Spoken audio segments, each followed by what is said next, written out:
As you're standing, let's pray. Father God, we exceedingly thank you for today. Thank you for thy very presence.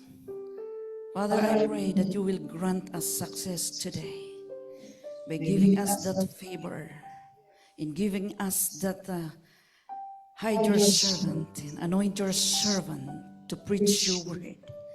And even, O God, for these people whom you had gathered today, give them a listening ear, and that your word will be received and not be rejected. Thank you, Lord. We captivate every thought in obedience to Christ Jesus. May you be exalted, may you be magnified, even as your word is being preached. And it's our prayer that you will unleash the power, your power of your word. Thank you, God. I give you full control. Take my whole being and hide me in the shadow of thy wings. In Jesus' name, amen and amen. Please be seated in the presence of God. You might be questioning, I was born in La Union, but originally my parents are from Sagada. That's why my body figure is Igorot. Before we go on to the Word of God, allow me again to express the greetings of the bishop, the overseers, and even our brethren in Canada, sending the greetings. Happy 7th anniversary to Perth. Hallelujah! A big clap offerings to the Lord. I checked the time a while ago and I said, oh, it's 10 o'clock in Ontario, so I have time to call our Bishop Rachel to pray over me, because I did not just come here with my own plan, but I am being sent by my higher ups. Hallelujah. So, yeah, and they are saying happy anniversary po. All right. Let's go now to the Word of God. The verse today, or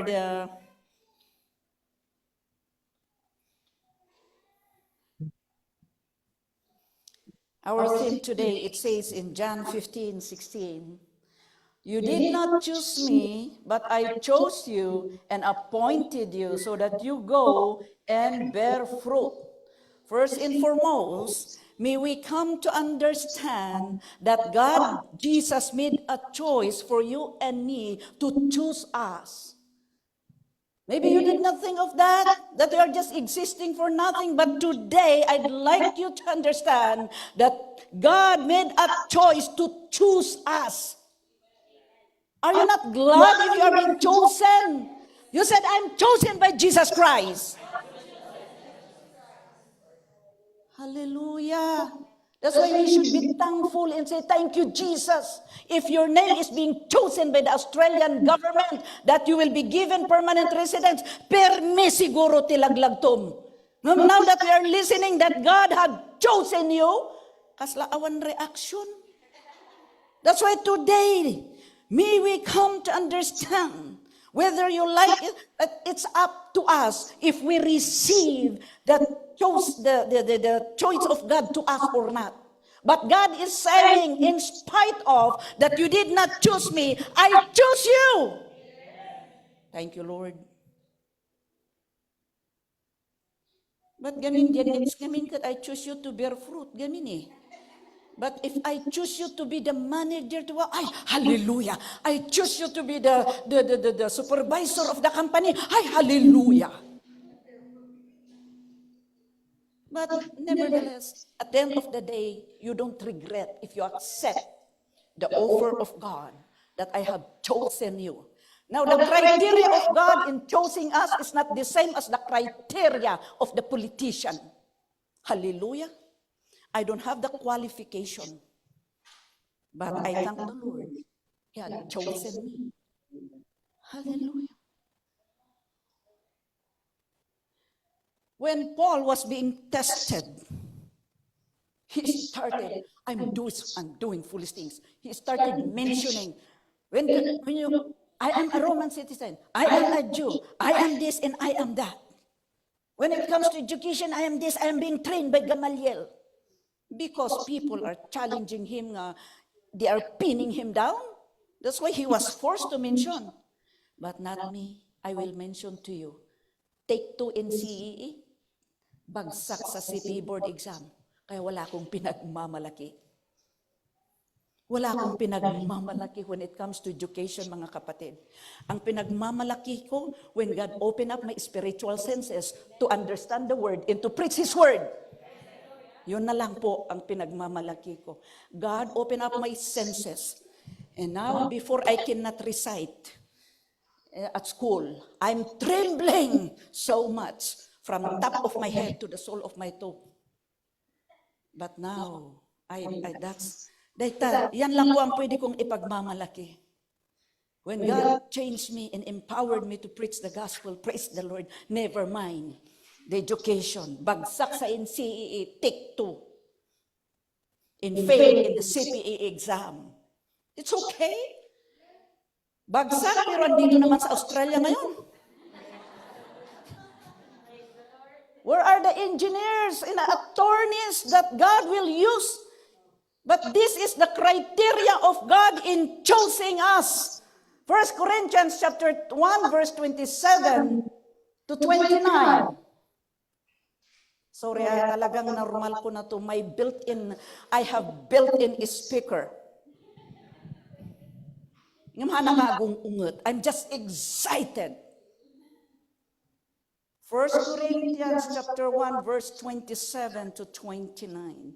This is the criteria of God. It's not like the criteria of man that when you apply for a job, you must pass the board exam, you must have 5 years experience in Australia, or sometimes they disregard the experience in the Philippines. You must have an experience in Canada. You must have a good record in this and that. But praise the Lord, in the kingdom of God, God chose the lowly things to shame the wise. But God chose the foolish things of the world to shame the wise. God chose the weak things of the world to shame the strong. Sometimes, before Pastor Malo will come here to Australia, I heard already that after you, Pastor Judy will come next. Ay, apo, saan ko apo? Kararagumat. Tahaan. Because sometimes, on my flesh, who am I? But on the other hand, thank you, Lord. Right? Oh, the fact is, yes, we have natural and we have spiritual. I'm not saying that I'm always on top of the hill. Dapat the downside mo praise the Lord, when you are down, God will lift us up. And sometimes it's good to be down so that God will pick us up. It's bad to always on top. There's no room for promotion. There's no more for God to lift you up because you're always on top of the head. 28. 27, 29. God chose the lowly things of this world and the despised things and the things that are not to nullify the things that are, so that no one may boast before Him. That's why my brothers and my sisters, don't say, I don't know. It's better you say you don't know, because God will give you something to say. Rather, I know everything. Then you don't need God. But if we say, I don't know, Lord, hallelujah. But I know you can do something great, something wonderful.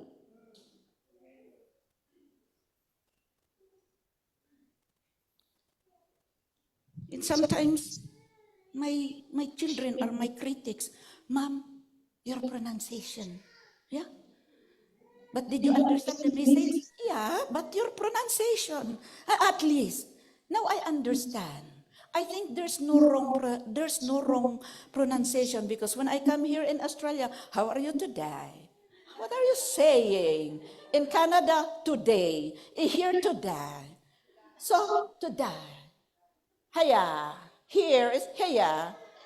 If I will speak that in wrong pronunciation, I will come here and speak here wrong pronunciation. So there's no right or wrong.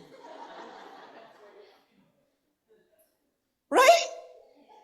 Here. What is here? Here. How are you today? Are you ready to die?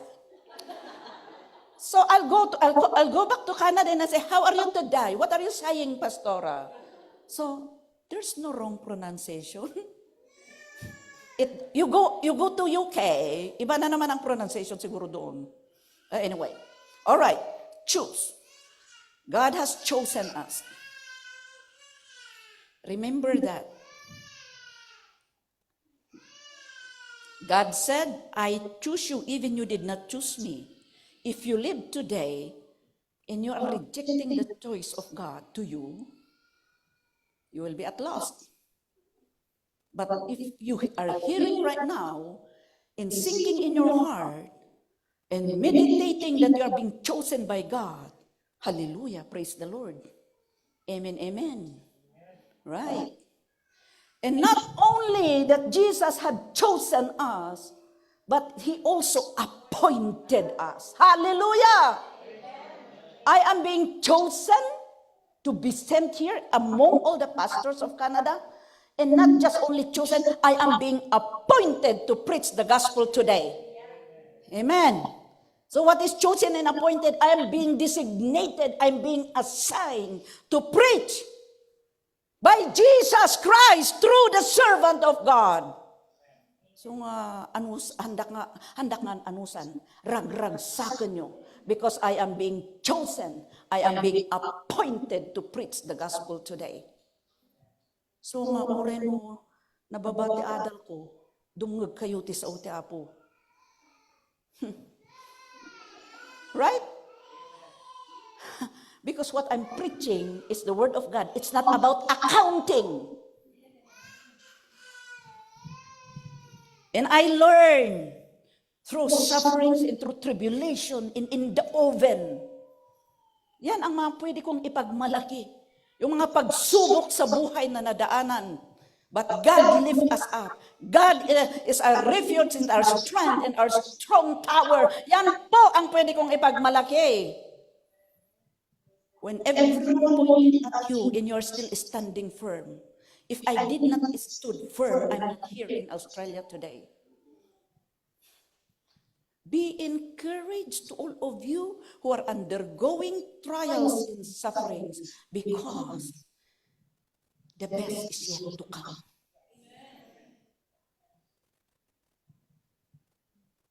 I am a wife. I am a mother. I am a pastor. I was being an employee. I am also working at the same time working in the church.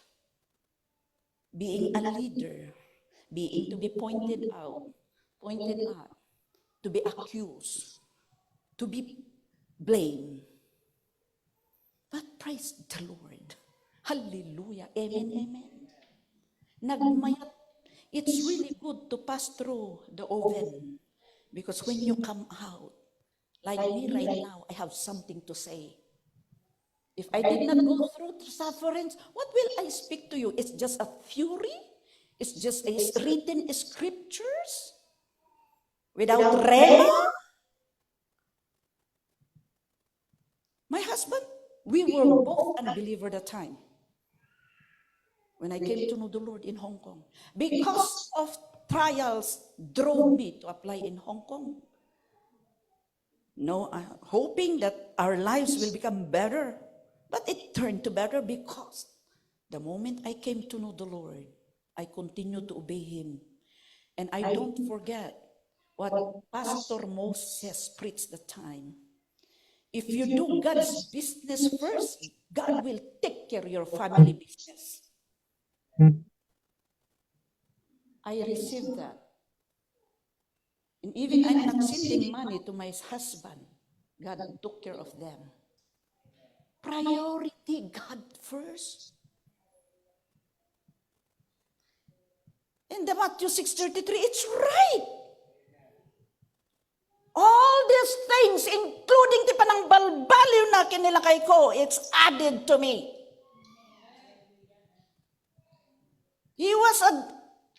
They said, I don't mention, but it's okay. My husband is okay.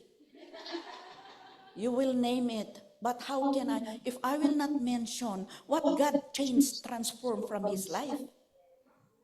But my husband said, it's okay, mention.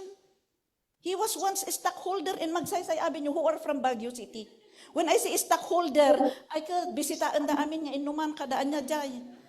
Abanaw Street, before our time, when there is how is that? Ano na yun? Folk houses.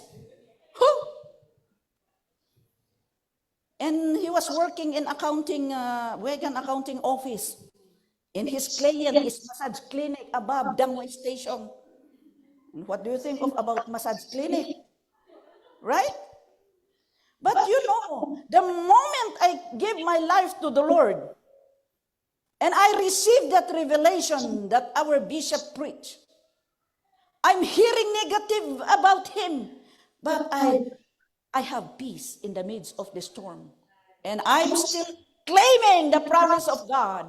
Lord, that if I will prioritize you, you will do something great, something wonderful to my family. It did not happen right away when I prayed. It happened 1996. Oh, no. When did it come? It happened 1998. October 1998, during the anniversary in Toronto. He was baptized with the Holy Spirit, not even baptized with water. And from that moment, cigarettes, liquor, and other vices is already gone.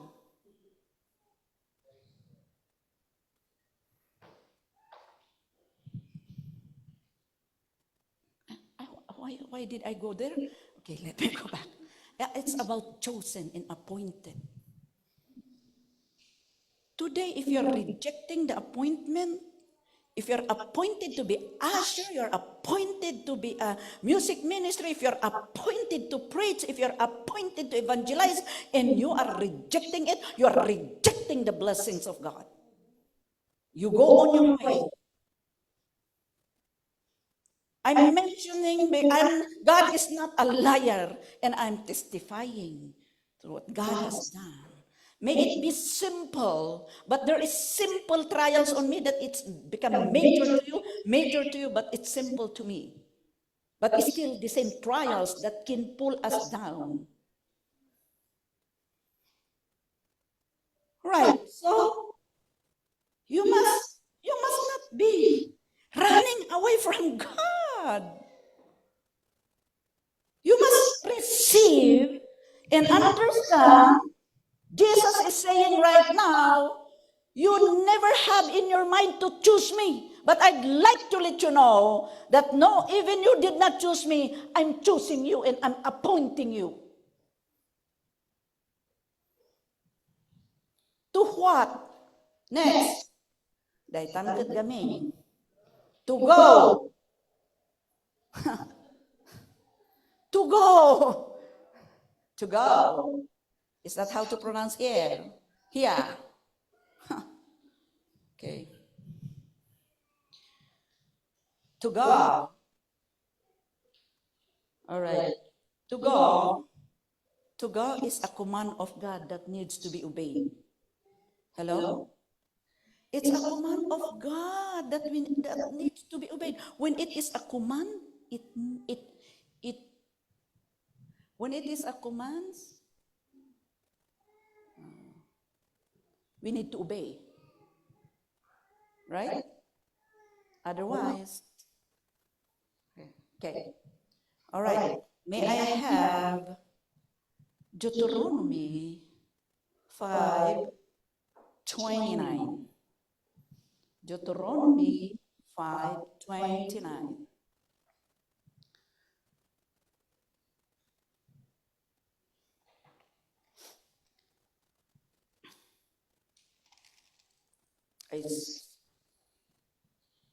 Pwede ba hanggang at least ano? Hindi ko pinahinto ang praise and worship, hindi ko pinahinto ang wag nyo rin ako pahihintuin. 5:29. Oh, that their hearts would be inclined to fear me and keep all my commands always, so that it might go well with them and their children forever. All right. I said go is a command of God that needs to be obeyed. And when we obey, carefully obey the command of God, it may go well with us. When we are obedient to God, to His commands, it will go well with us, and not only us, even our children.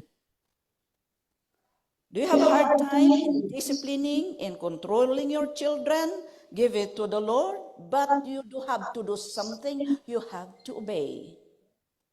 Obey first God. As I was saying, I'm not that I am imperfect mother, but because my children saw me in and out in the house, go Bible study, whatever, and then my children also following. It's totally different when a mother kept on saying, you go to church, you go to church. You have to lead the children. When it's leading the children, you go first, you do first. They will read your action, not your mouth.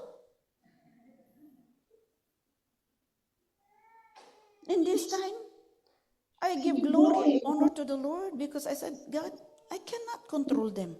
And the moment they learn to drive, I'm not saying that they will go pick up people, but they volunteer themselves. They just say, Mom, I'll go pick up. On my thought, oh, barbaro ka pa nga driver, anak ko.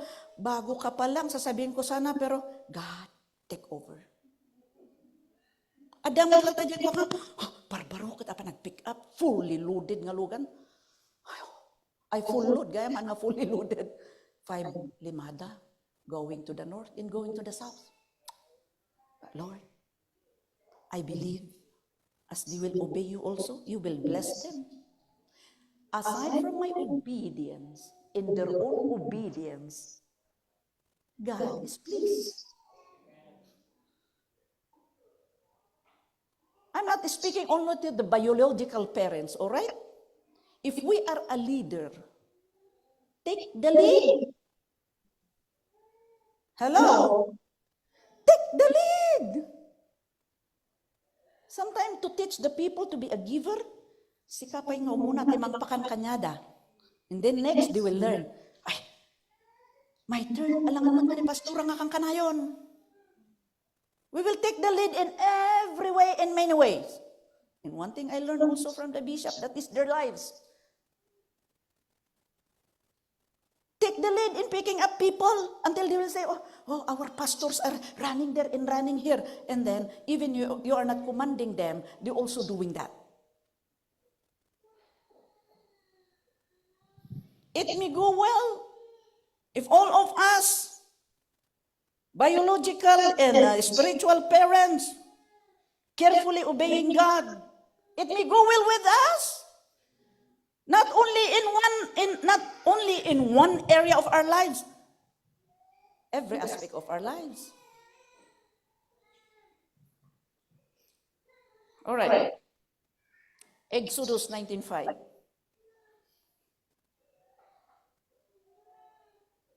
Now, if you obey me, God said to Moses, if you obey me fully and keep my covenant, then if you obey me fully and keep my covenant, including the word go, then out of all nations you will be my treasured possessions, although the whole earth is mine. We are special in the sight of God. Treasured possession. Not treasured. The Lord will keep us. The Lord will protect us. The Lord will, the nation will see us blessed. No, we cannot limit God. And then when God said, and then the people people will say, how come your papers is being approved? The secret is my obedience to God in God works. Ganyan yan. God will make us different from them. Kasla nagkapsot nga, kalang kay mamatpati. God will make a difference to your application.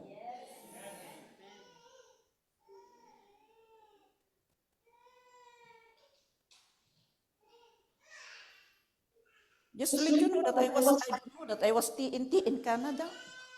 But God kept me. August 4 of 1998, no more visa. But my application for PR is being sent. But supposed to be, I have a visa while waiting my PR. But God protected me. But I did lose out of ignorance. And my visa came out May. So September, October, November, December, January, February, March, April, May, 9 months I was no papers in Canada while waiting. And now I'm just recalling and I said, thank you, Lord. You had kept me. February, before my working permit, okay.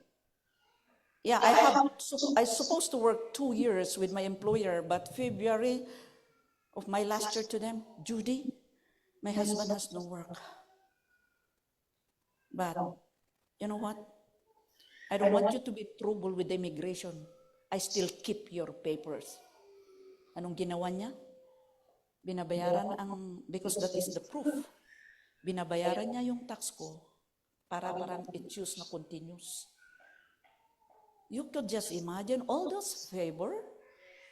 The only secret is obedience to God. Because even if you exerted your effort, if there's no favor of God, you are wasting everything. You are putting all your money with the pocket that has hole. What does it mean? Paying, lawyer. At the end of the day, agawid ka malagayam kasi tinangyari sa Canada. Tida duma. But only if we obey carefully God. And it's just like we are just serving God. We'll just leave it we pray and trust all papers and then you just serve. You don't know how God will work. Heaven and earth is owned by God. One more verse on that. Obedience, go, is a command of God that needs to be obeyed. Okay, 28 verse 1, Deuteronomy. Repetitively, if you fully obey the Lord your God and carefully follow all His command, I give you today, the Lord your God will set you high above all the nations on earth. Kita nyo na kita? The Lord our God will set you high above all the nations on earth. Hamugay hamo na pupuutan ni api nga mapopromote ka matan. You're already promoted. God, why? Because it's God who will set us high above. Not our own sangkapekul nga utak.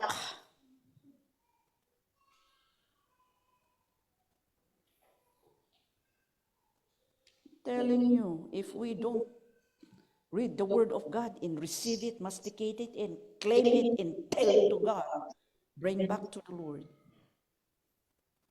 Carefully, one of the carefully, and I myself has to remind, one of the obey command of God that we need to obey carefully, all of us will bear fruit. So magpanpanunutak, nagsubliak na Canada, what would be the tactic? Anyang ikastami, O Lord God, to win souls, otherwise I will be cut off by you. We are taking it for granted. All right, after go. Next is bear fruit. Fruit that will last. In the beginning, Genesis chapter 1, verse 28.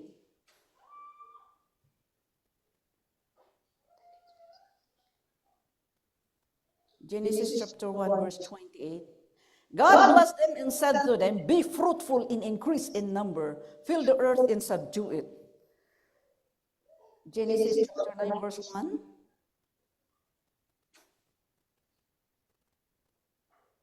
God blessed Noah and his sons, saying to them, be fruitful and increase in number and fill the earth.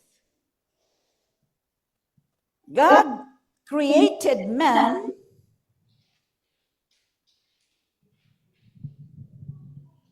and from the clay, and he breathed on his nostrils to have life. And that moment when Adam made a mistakes in the Garden of Gethsemane, but anyway, and the Garden of Eden, the bearing fruit is already pronounced during in the Old Testament. Can I have now the 128? When he created man, God pronounced this blessing, be fruitful, increase in number, fill the earth and subdue it. Okay, that's the word of the Lord.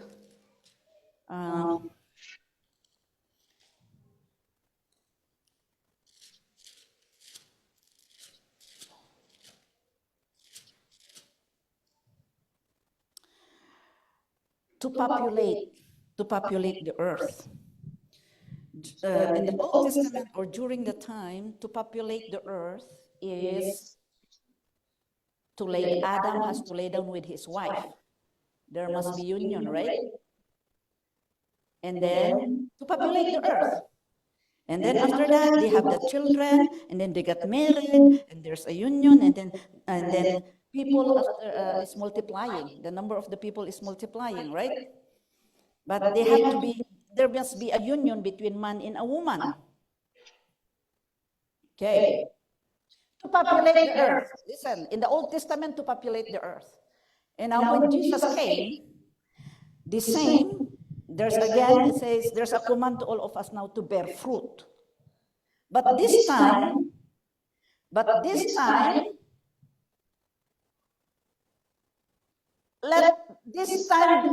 it will not populate the earth, but to populate heaven. Hello? And it's the same. If before there will be a union between man and a woman, so that there will be there's a contact or that. That's how it is.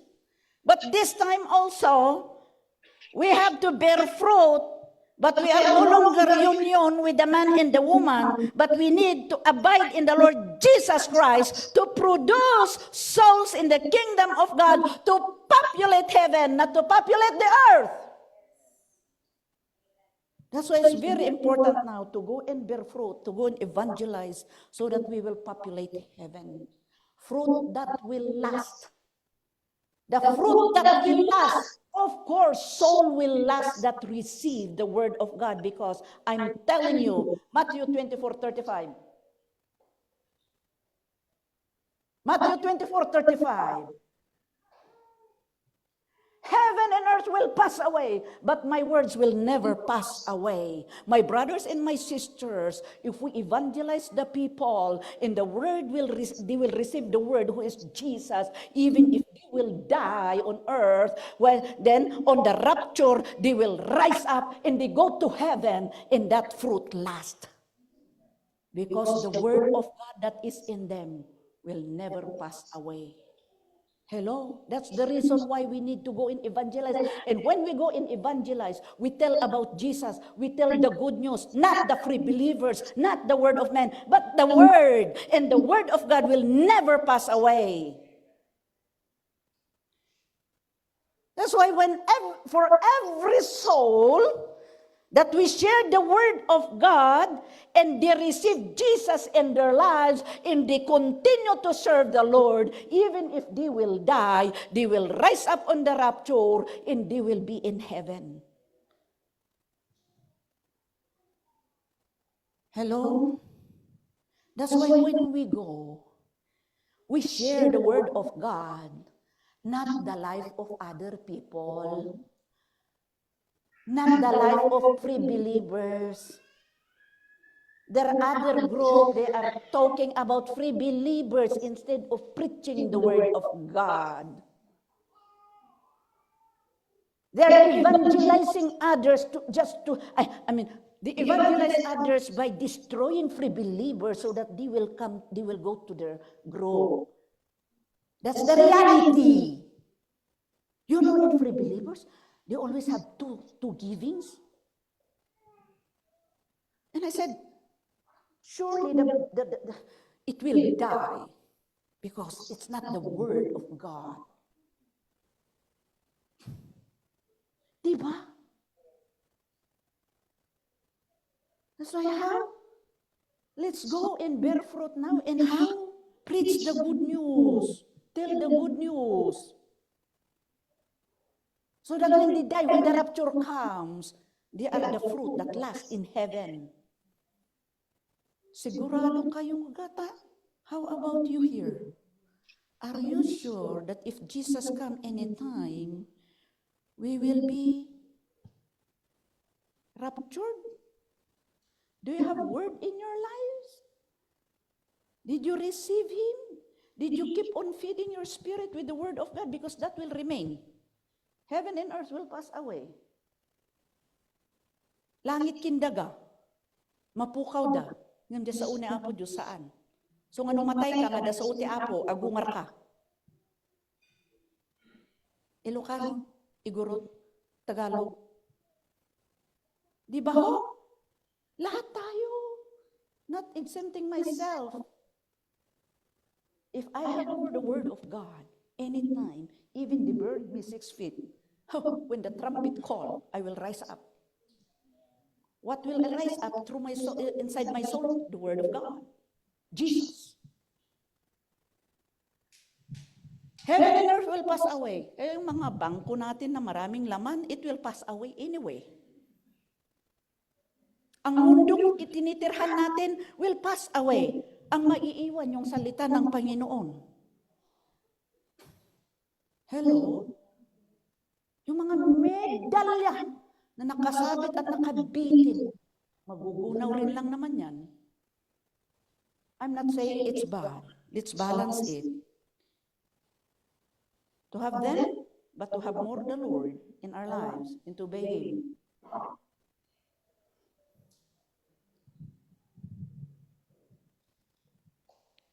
Remember that we have to populate the heaven this time. The command of the Lord is bearing fruit, but we have to populate heaven and make sure, all right, sometimes, as I said earlier, in the Old Testament, Adam lay down with his wife, and here comes, I think, Seth. Because the first time Cain and Abel, but Cain killed Abel, and then Adam lay with his wife, and then I think Seth came, and then their family, it keeps multiplying until this time. Now sometimes how to bear fruit in populate heaven. Psalm chapter 1 verse 3. For us, in order to bear fruit, we need to have contact with the living water, and the living water is no other than Jesus, based on John chapter 4, because He said to the woman, I am the living water. That person is like a tree planted by streams of water, which yields its fruit in season, in whose leaf does not wither. Whatever they do prospers. We have to contact. We need to be connected with the contact with the living water. That's why, if we are not, yesterday when Pastora Julie, if it is only a Sunday Christians, I get Monday, Tuesday, Saturday that there's no connection with the living water, then we will be dried. And then the enemy will come and attack us, because the enemy knew that we don't have the word of God to attack back the enemy. And then our thoughts become negative, and our action now is differently, and then That's going to be happen if we are not being contacted with the living water, the Lord Jesus Christ. And definitely, we cannot bear fruit if we are dry. Because sometimes the food that we are eating, the word that we are eating is just enough for us. No more something to give to others. So it's good to be always have that contact with the living water by reading, by talking to the Lord, by, get in touch with God. And how about Matthew 13:23? This is another cause while people are not bearing fruit or growing or not getting matured. But the seed falling on good soil refers to someone who hears the word and understands it. This is the one who produces a crop yielding 160 or 30 times what was sown. Sometimes people are not growing, spiritually, are not bearing fruit because they don't understand. They could not understand the message. They are rejecting. And they are not, but the person that can bear fruit is the one who hears the word and understand it. And then it yields 100 or 60. Praise the Lord. That's why yan po ang pwede kong ipagmamalaki. Salamat sa Diyos. At hindi naman palagi, we keep on asking, Lord, give me understanding. The moment, those, when I was a new believer, I don't want to get absent. And my eyes is, I'm not idolizing Bishop, but I don't want any word to be missed. That's why I praise God when Matthew 7:21 is so clear in my life. Because that moment when the word of God is clear in my life, I continued. Now, it's yielding. Might be 160 or that's all the numbers, but what it means is growing like that. That's why we pray. We come again, 2 Corinthians 4:4.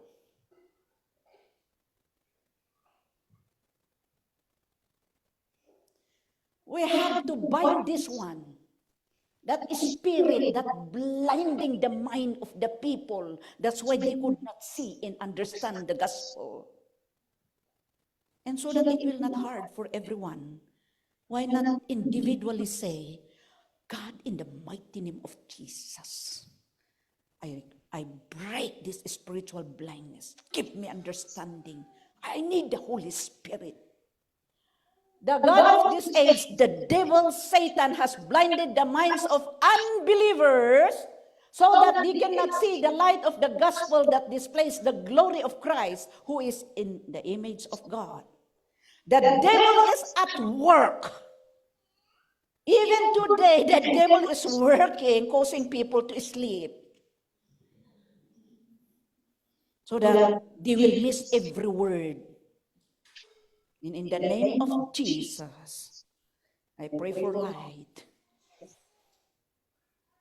The God of this age has blinded. And there might be a blind spot also in our lives that we need to keep on praying too. I'm not saying that I saw everything, but we keep on praying in Jesus' name. I pray for enlightenment of your word. That's why before we read the word, give me understanding, Lord. You said that you're going to send the Holy Spirit to give me understanding and illuminate your word. You are the author. You are the author of this word, Holy Spirit. Give me understanding. We need to pray.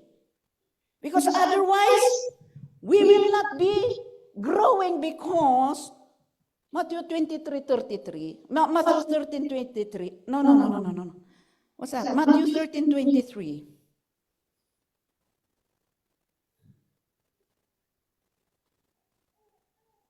The reason that we are not growing, we are not yielding into crowd, because we are hearing the word, but we are not understanding. I just took the negative, but this is a positive. But seed falling on good soil refers to someone who hears the word and understand it.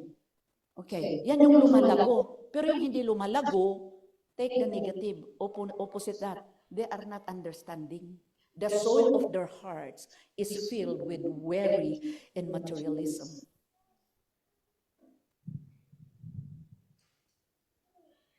Right? So that's our prayer.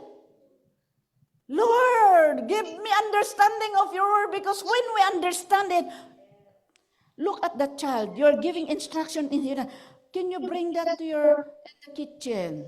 We ask the children sometimes, throw your diaper there in the kitchen, and he's going to the washroom. He did not understand. That's why he is acting differently. And sometimes we are like that. When instructions comes from the higher up, sometimes, and then, he did not understand fully well. And sometimes, you're not yet finished giving the instruction, and said, and then at the end of the day, makasiti bagana. But come on, it's our prayer. For us to build, for us to yield crops, we need to hear and understand the word of God.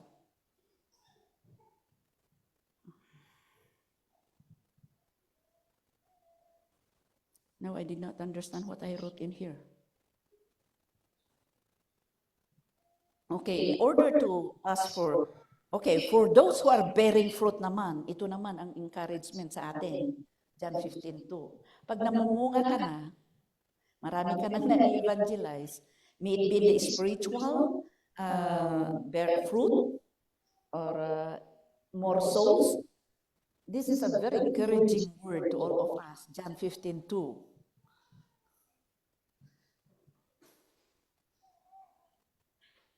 Wag muna yung una, yung first. Dito naman tayo sa, while every branch that does bear fruit, he prunes so that it will be even more fruitful. Kaya it's not a surprise din, mga pastor. Hey, ginagawa ko na nga ng lahat. Ang dami pa nilang comments. You are being pruned. Tayo minsan din, we're doing everything. We try our best. We try to comfort. We pray for them. And then at the end of the day, they will kick you back.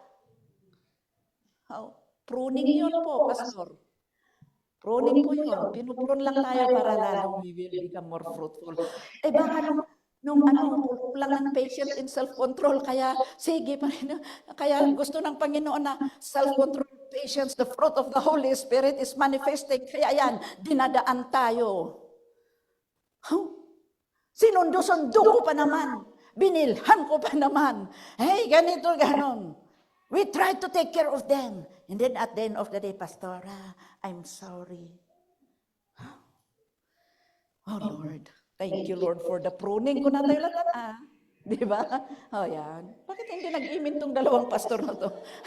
Hindi lang naman sa pastor, lahat-lahat in every area, in every individual. What I'm saying, every individual, in the household, in the church, at work. Minsan ginagamit ng Panginoon yung katrabaho mo. Pinakain mo, linibre mo sa McDonald's, the next day, iniirita ka. Bakit?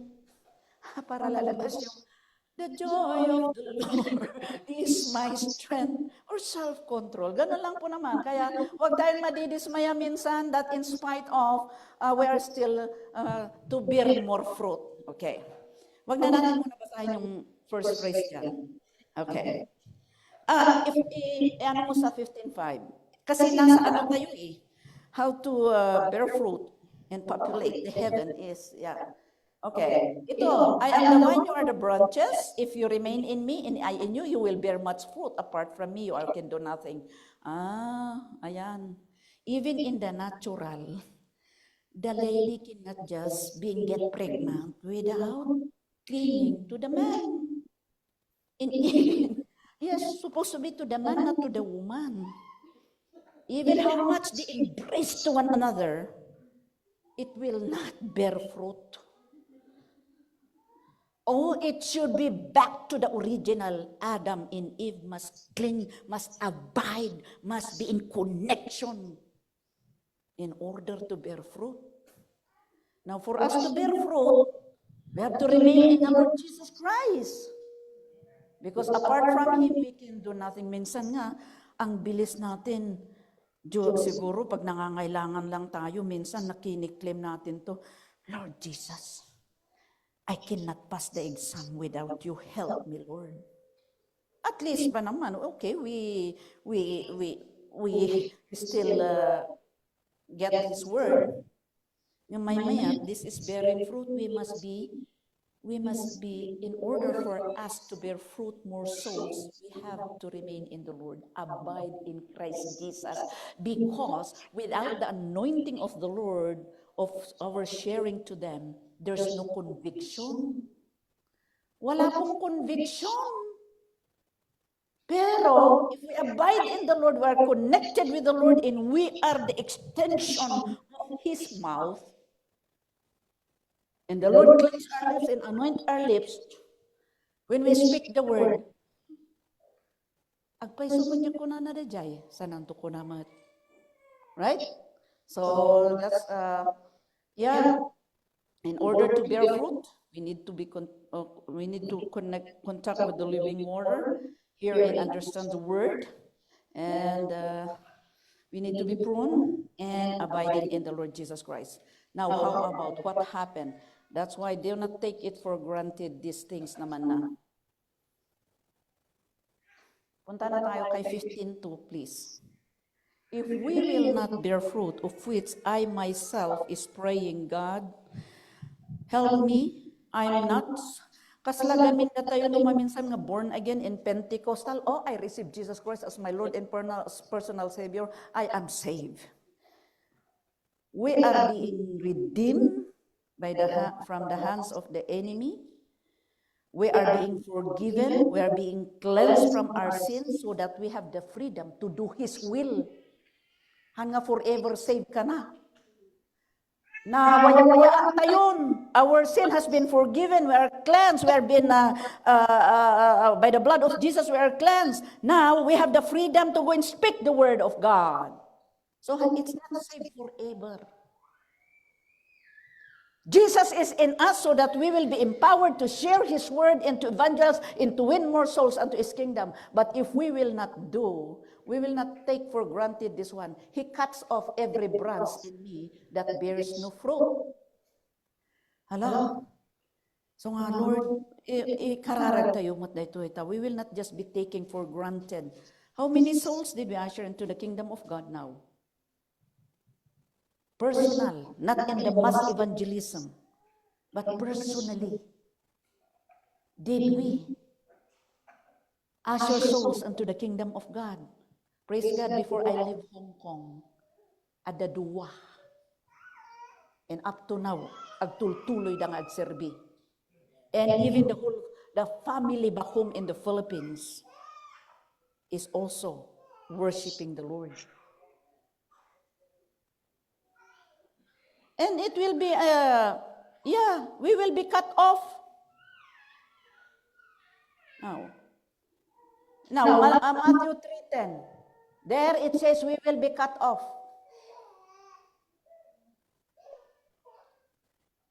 The axe is already at the root of the trees, and every tree that does not produce good fruit will be cut down and thrown into the fire. There will be a divine judgment. Maybe, divine judgment.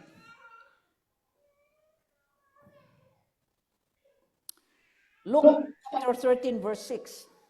It's very disappointing on the part of the masters. Then he told this parable, a man had a fig tree growing in his vineyard, and he went to look for fruit on it, but did not find any. It's very, you are being discouraged and if you go, oreman no the fig tree is full of bushes and leaves, and it looks healthy, but when Jesus went to peep in, there's no fruit, and that's why, cursed is this tree. Jesus is looking for the tree, fruit, not how beautiful the tree. Hello? Nakalaslas bunga fig tree. But when Jesus went to see, no fruit, not even one. And how long, how many years we are Christian? And then when Jesus look at us, awan man lang bunga. It's very disappointing on the part of the masters. Hey, are we getting this? Sir, I myself, how about if Jesus will look at me? Do you have fruit, Didi? Hi, up to now, how many years you are as a Christian and no fruit?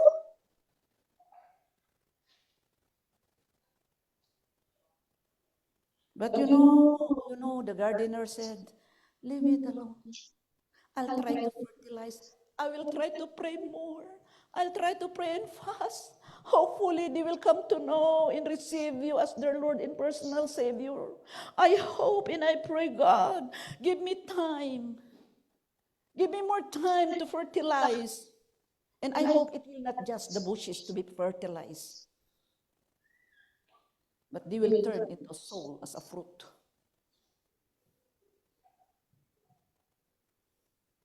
Hebrews chapter 6, verse 8. But land that produces thorns and thistles is worthless and is in danger of being cursed. In the end, it will be burned. It's like end in a final rejection. So we believe we are saved by the grace of God, but our faith must be put into action, all of us.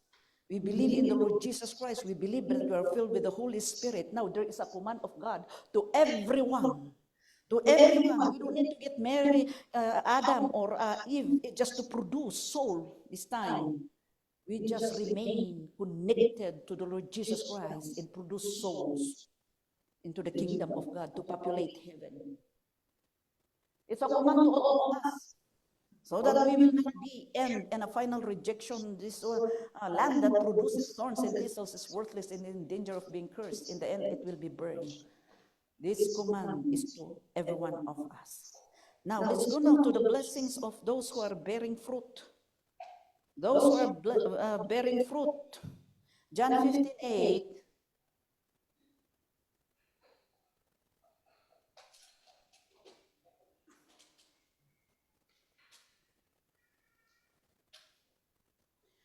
And then, this is to my Father's glory that you bear much fruit, showing yourselves to be my disciples. Hallelujah.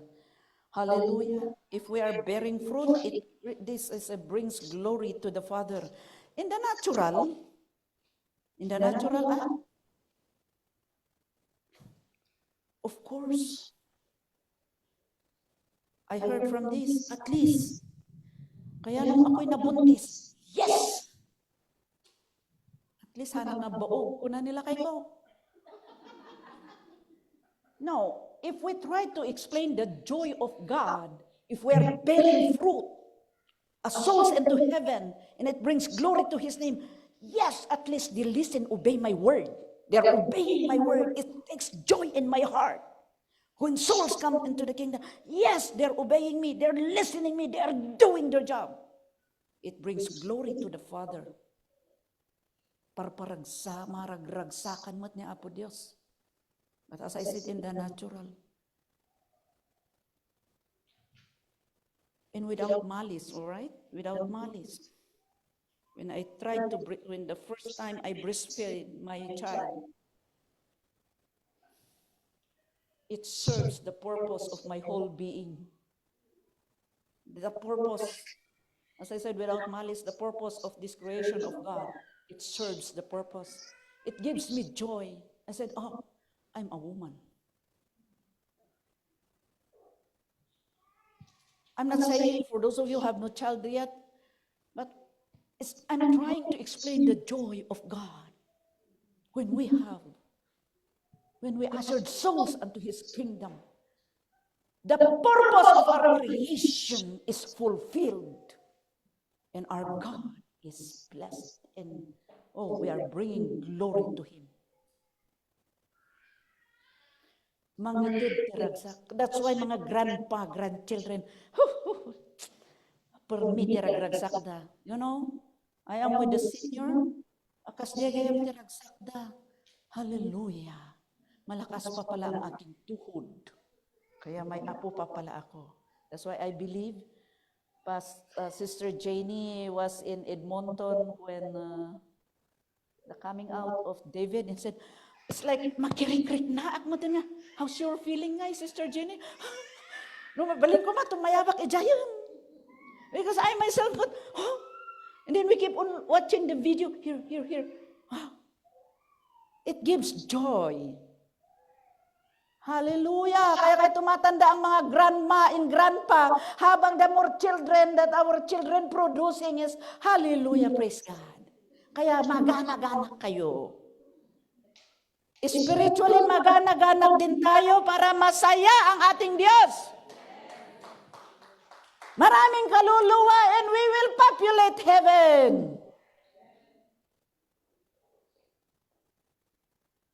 Hallelujah. And then, one more. John 15 na. John 15. Oh, there. John 15, 16 pa rin. Okay.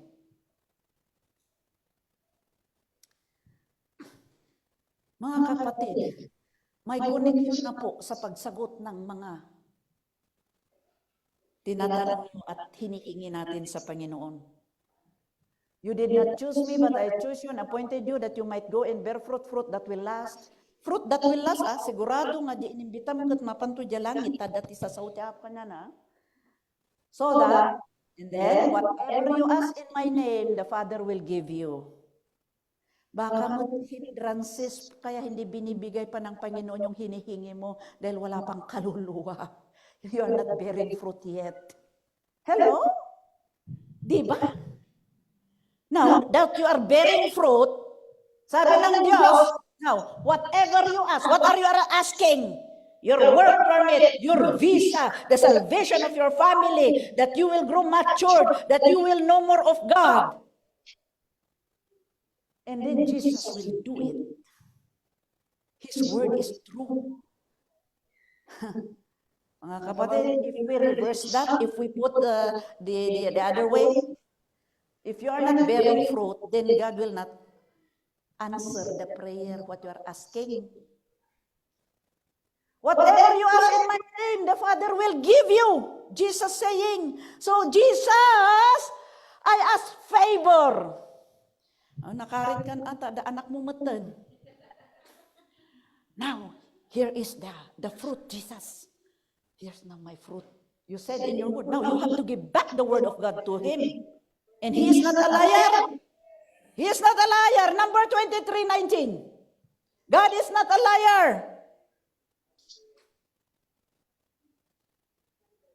God is not human like you and me. But that he should lie. Not a human being that he should change his mind. Does he speak and then not act? Does he promise and not fulfill? Our God will act on what he said. Hello? He should not lie. Does he promise and not fulfill? No. He will fulfill. That's why if you bring back this word to him, but first you have to bear fruit, and then you go back to God and said, you said, God, in your word, that whatever I ask in the name of your Son, Jesus Christ, the Father will give.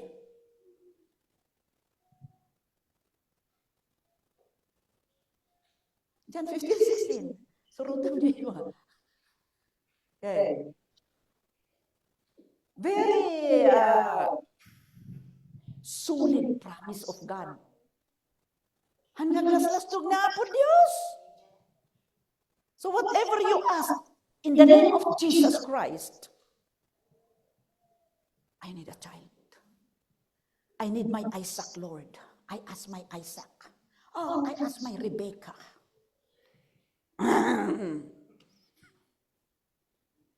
You know, I'm getting older, Lord. I have a testimony to that. We have a leader in Edmonton. There's one time, I don't know, she really deeply in, God, where is my Isaac? Praise God, there is an Isaac who went to the Forex office. And then, but because they're listening about courtship, Pastora, mangrugrugimat nga agar-ara man. Oh, disciple lang pa. Disciple first. Nagpa-disciple mo't piman. Nag-asawa da. Because Bishop Richard said, Bishop and I were in our home. And then that man came. I have something to say, to ask. What? I would like to court sister. We give you 1 year. So 1 year, this disciple, nag-asawa da. And then, almost a year, wala pang anak. She went back to God. God, give me a son. Praise God. God give them a son. Gangkot, apay nga mo na yun, nanan. Agrigat gayam.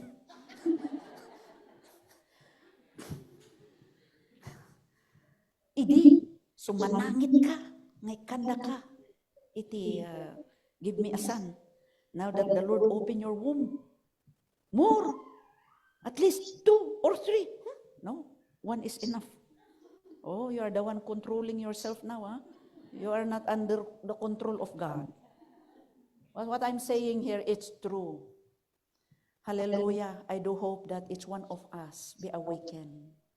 Whatever your heart's desire today, whatever your heart's desire, repent and ask God to help us to accept His selection to us and His appointment to us, and help us to bear fruit. May God help us to remain in Him and bear fruit. And we have the right to claim His promise now. Whatever you ask in my name, the Father will give you. The Father will give you. So I think that's all for today. Hallelujah. Father, thank you so much for the time. Thank you so much, O God, for the freedom and liberty to preach your word. Into your hands I commit, O God. Let's continue, Lord God, to minister in the lives of thy people, Lord. Thank you, Lord. If I said something that is not from you, I just pray that you will delete in their minds. But Lord God, I pray that your word will remain into the good soil, into the hearts of thy people. Thank you, Lord God, in Jesus' name. Amen and amen.